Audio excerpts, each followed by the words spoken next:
আজকে আমি নিয়ে এসেছি মুরগির মাংসের টিকিয়া কাবাব রেসিপি। বাড়িতে থাকা অল্প উপকরণ দিয়ে খুব সহজেই ঝটপট করে বানিয়ে নিতে পারবেন এই টিকিয়া কাবাবগুলো। আর খেতেও কিন্তু অনেক মজার হয় এই টিকিয়া কাবাব রেসিপিটি। তো চলুন তাহলে আজকের এই মুরগির মাংসের টিকিয়া কাবাব রেসিপিটি দেখে নেওয়া যাক। আর ভিডিওটি স্কিপ না করে দেখতে থাকুন কিভাবে আমি টিকিয়া কাবাবগুলো বানাচ্ছি। আসসালামু আলাইকুম, আসার মিনি কিচেনে সকল বন্ধুদের স্বাগত জানিয়ে শুরু করছি। এখানে দেখুন আমি একটা বড় বাটির মধ্যে 200 গ্রাম মুরগির মাংসের কিমা বানিয়ে নিয়েছি। আর মুরগির যে বুকের মাংসটা হয় সেই মাংসটা আমি নিয়েছি। আর শিলে থেতো করে আমি মাংসটাকে কিমা বানিয়ে নিয়েছি। আপনারা চাইলে মিক্সারে বা ছুরি দিয়েও কিমাটা বানিয়ে নিতে পারেন। তো আমি শিলেতে বানিয়ে নিয়েছি থেতো করে। আর 200 গ্রাম মুরগির মাংসের কিমা এখানে আমি নিয়েছি। এখন আমি এর মধ্যে কিছু উপকরণ মিশিয়ে নেব। দিয়ে দিচ্ছি দুটো বড় সাইজের পেঁয়াজ কুচি। পেঁয়াজটাকে একদম দেখুন কুচি করে লম্বা করে কেটে নিয়েছি। আর দিয়ে দিচ্ছি সামান্য ধনেপাতা কুচি। দিয়ে দিচ্ছি দুটো কাঁচা পাকা মিলিয়ে কাঁচা লঙ্কা কুচি। হাফ চামচ দিয়ে দিচ্ছি নুন। আর 1 চামচ দিয়ে দিচ্ছি আদা রসুন বাটা। দিয়ে দিচ্ছি হাফ চামচ হলুদের গুঁড়ো। 1 চামচ দিয়ে দিচ্ছি লঙ্কার গুঁড়ো ঝালের জন্য। ঝালটা অবশ্যই নিজেদের পছন্দ মতো দেবেন। 1 চামচ দিয়ে দিচ্ছি ভাজা ধনে গুঁড়ো। 1 চামচ ভাজা জিরে গুঁড়ো। হাফ চামচ দিয়ে দিচ্ছি মিট মশলার গুঁড়ো। হাফ চামচের মতো দিয়ে দিচ্ছি এখানে আমি শাহি গরম মশলার গুঁড়ো। আর সামান্য দিয়ে দিচ্ছি বিরিয়ানি মশলার গুঁড়ো। এটা অপশনাল, আপনারা চাইলে স্কিপ করতে পারেন। সামান্য দিয়ে দিলাম গোলমরিচের গুঁড়ো। আর দিয়ে দিচ্ছি 2 টেবিল চামচের মতো সর্ষের তেল। সর্ষের তেলটা অবশ্যই দেবেন, তাহলে দেখবেন টিকিয়ার স্বাদটা বেশ ভালো হবে। তো বেশ ভালো করে আমি সব কিছু হাত দিয়ে মেখে নেব। যত ভালোভাবে মেখে নেবেন টিকিয়ার স্বাদটা কিন্তু ততই ভালো হবে। তো হাত দিয়ে আমি দেখুন বেশ ভালো করে একটু সময় নিয়ে মেখে নিচ্ছি। এইভাবে ঘরোয়া সামান্য কিছু উপকরণ দিয়েও কিন্তু টিকিয়াগুলো বানালে খেতে কিন্তু অনেক মজার হয়। গরম গরম খেতে কিন্তু দারুণ লাগে। তো অবশ্যই একবার এইভাবে অল্প কিছু ঘরোয়া উপকরণ দিয়ে টিকিয়া বানিয়ে দেখতে পারেন, খেতে কিন্তু মজার হয় দারুণ। আর গরম গরম খেতে তো অসাধারণ লাগে। তো বেশ ভালো করে দেখুন আমি হাত দিয়ে মাখিয়ে নিচ্ছি। তারপর দেখুন বেশ ভালো করে আমি সব কিছু একসঙ্গে মাখিয়ে নিলাম। একটু সময় নিয়ে বেশ ভালো করে এভাবে করে মাংসের সঙ্গে মশলা পেঁয়াজগুলোকে মাখিয়ে নিতে হবে। যত ভালোভাবে মেখে নেবেন টিকিয়ার স্বাদটা কিন্তু ততই ভালো হবে। তো বেশ ভালো করে মেখে নিলাম দেখুন। এখন আমি এর মধ্যে দিয়ে দেবো বেসন। তো দেখুন একটু বড় সাইজের চামচ দিয়ে আমি এর মধ্যে দিয়ে দিচ্ছি 2 চামচ বেসন।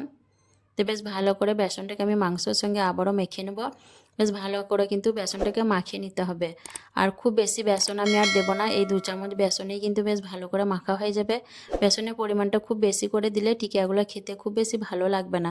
তার জন্য আমি অতিরিক্ত বেসন ব্যবহার করব না, এই 2 চামচ বেসনেই কিন্তু আমার বেশ ভালো করে মাখা হয়ে যাবে। আবারও আমি দেখুন বেসনটাকে বেশ ভালো করে মাংসের সঙ্গে মাখিয়ে নিলাম। এইভাবে করে বেশ ভালো করে মাখিয়ে নিতে হবে। তো এখন আমি হাতটাকে ধুয়ে বেশ ভালো করে পরিষ্কার করে নেব। হাতটা ধুয়ে নেওয়ার পর আমি হাতের মধ্যে দেখুন অল্প সর্ষের তেল মাখিয়ে নিয়েছি। এখন আমি এর থেকে অল্প অল্প করে নিয়ে টিকিয়া আকারে শেপ দিয়ে দেবো। তো এর থেকে আমি অল্প নিয়ে নিলাম দেখুন। দিয়ে প্রথমে আমি গোল আকার দিয়ে দিচ্ছি, এরকম গোল গোল করে। তারপর আমি টিকিয়া আকারে শেপ দিয়ে দেবো। দেখুন এইভাবে করে আমি টিকিয়া আকারে শেপ দিয়ে দিচ্ছি। নিজেদের পছন্দ মতো যে কোনো শেপেরও তৈরি করে নিতে পারেন, কিন্তু আমি এইভাবে টিকিয়া আকারে শেপ দিয়ে দিলাম। আর তৈরি করাও কিন্তু দেখুন খুব সহজ। এইভাবে করে একটা আমার তৈরি করা হয়ে গেল। আর এগুলো তৈরি করতেও খুব বেশি সময় লাগে না। তো একটা টিকিয়া আমার তৈরি হয়ে গেল। এখন এটা আমি একটা সাইডের জায়গার মধ্যে রেখে দিলাম। তো আবারও একটা টিকিয়া আমি এর থেকে নিয়ে বানিয়ে নিচ্ছি। আর বাকি টিকিয়াগুলোকেও আমি এইভাবে একে একে করে বানিয়ে নেব। তো আবারও একটা টিকিয়া দেখুন আমার তৈরি করা হয়ে গেল। এইভাবে করে সবগুলো টিকিয়া বানিয়ে নিয়ে তারপর আমি ফিরে আসছি। সবগুলো টিকিয়া দেখুন আমার তৈরি করে নেওয়া হয়ে গেছে। এখন আমি টিকিয়াগুলোকে তেল গরম করে ভেজে নেব। টিকিয়া ভাজার জন্য দেখুন এদিকে আমি একটা ফ্রাই প্যানে বেশ ভালো করে তেল গরম করে নিয়েছি। দিয়ে গ্যাসের ফ্লেমটাকে লোতে দিয়ে দিয়েছি। দিয়ে একে একে আমি টিকিয়াগুলোকে গরম তেলের মধ্যে দিয়ে দিচ্ছি। আর এক ব্যাচে আমার যতগুলো ধরবে ততগুলো টিকিয়া আমি দিয়ে দিচ্ছি। আর টিকিয়াগুলোকে অবশ্যই কিন্তু লো ফ্লেমে ভেজে নিতে হবে, তাহলে ভিতর থেকে উপর অব্দি বেশ সুন্দরভাবে ভাজা হবে। তো একবারে যতগুলো ধরেছে আমি দিয়ে দিলাম। দিয়ে এখন একটু কিছুক্ষণ হতে দেবো নিচের দিকটা, তারপর উল্টো পাল্টা করে ভেজে নেব। নিচের দিকটা একটু হওয়ার পর তারপর আমি একে একে টিকিয়াগুলোকে দেখুন পাল্টে নিচ্ছি। আর এইভাবে করে আমি কিছুক্ষণ পর পর টিকিয়াগুলোকে উল্টে পাল্টে বেশ ভালো করে ভেজে নেব, যতক্ষণ না সুন্দর একটা কালার চলে আসছে টিকিয়ার মধ্যে। আর একদম লো ফ্লেমেই কিন্তু টিকিয়াগুলোকে একটু সময় নিয়ে ভেজে নিতে হবে, তাহলে উপর থেকে ভিতর অবধি খুব সুন্দরভাবে ভাজা হবে। আর হাই ফ্লেমে যদি ভাজতে যান তাহলে উপরটা হয়ে যাবে আর ভিতরটা কাঁচা থেকে যাবে। তার জন্য আমি একদম লো ফ্লেমে টিকিয়াগুলোকে উল্টে পাল্টে ভেজে তৈরি করে নেব। বেশ কিছুক্ষণ ধরে টিকিয়াগুলোকে আমি উল্টো পাল্টা করে একদম লো ফ্লেমে ভেজে নিয়েছি। আর টিকিয়াগুলোর মধ্যে দেখুন কত সুন্দর একটা কালার চলে এসছে। এইভাবে টিকিয়াগুলোকে লো ফ্লেমে ভেজে নিতে হবে, তাহলে ভিতর থেকে বার অবধি খুব সুন্দরভাবে ভাজা হবে। তো টিকিয়াগুলোকে বেশ ভালো করে আমি ভেজে নিয়েছি দেখুন উল্টো পাল্টা করে। এখন আমি টিকিয়াগুলোকে তেল থেকে তুলে নেব। তার জন্য দেখুন একটা ঝাঁঝরা দিয়ে আমি টিকিয়াগুলোকে তেল থেকে তুলে নিচ্ছি। আর তেলটা বেশ ভালো করে ঝরিয়ে তারপর আমি টিকিয়াগুলোকে তুলে নেব। আর বাকি টিকিয়াগুলোকেও আমি একইভাবে ভেজে নিয়েছি দেখুন। এই টিকিয়াগুলোকেও আমি এখন একে একে করে তুলে নিচ্ছি।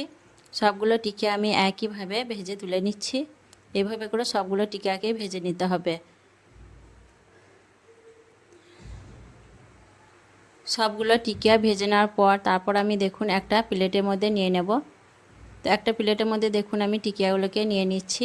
এইভাবে অবশ্যই একবার বাড়িতে থাকা অল্প উপকরণ দিয়ে মুরগির মাংসের টিকিয়া তৈরি করে দেখবেন, খেতে কিন্তু অনেক মজার হয়। গরম গরম খেতে কিন্তু দুর্দান্ত লাগে। তো কেমন লেগেছে অবশ্যই কমেন্টে জানাবেন। আর আমি একটা টিকিয়া ভেঙে আপনাদের দেখিয়ে দিচ্ছি দেখুন কতটা লবণীয় হয়েছে দেখতে।